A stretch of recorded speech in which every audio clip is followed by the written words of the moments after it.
Daha doğru itere. He bu taraf. Şimdi şöyle. Sattığın hayvanı şimdi alamaz. Yok.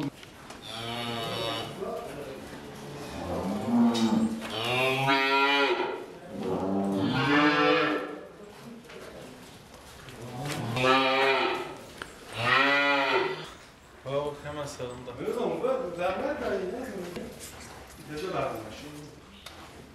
Bu da ne?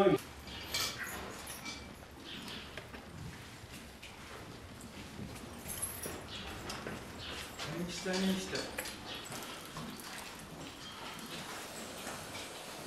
Kışın uzun sürmesi mesela her sene bu vakitlerde bizim hayvanlarımız otlaklarda otluyordu. Bu sene otlaklar açılmadığından dolayı kar çoktu. Şu anda günde bir hayvanın maliyeti 50.000 lira saman parasıdır ortalama. Büyük baş inek yani küçük buzağlar değil de 50 TL. 50 TL maliyetimiz var. Mesela 50 hayvanı olan bir insan günde 1000 liralık saman maliyeti var. Bu sebeple de yani çiftçinin durumu biraz sıkıntılıdır bu sene. Saman bu sene az olduğu için de biraz sıkıntı yaşadık. Sonbaharda 1100 lira olan saman şu anda 2,5 liradır.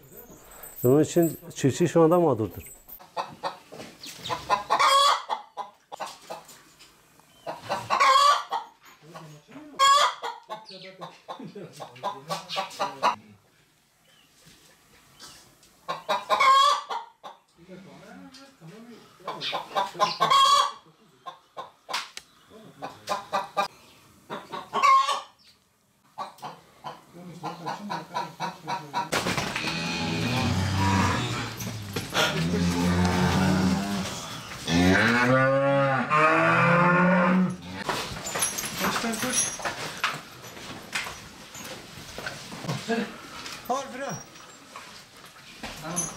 Valla kış bizi çok zorladı.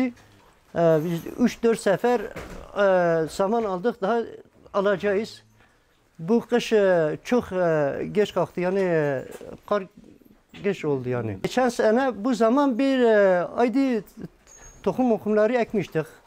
Mallar hep otlanıyordu yani. Günlük maliyeti 750 milyon civarında maliyetimiz oluyor yani. Masrafımız oluyor. Bu da halletse Bunlar da zaten çıkaramaz. Evet. Çok sıkıntılıdır.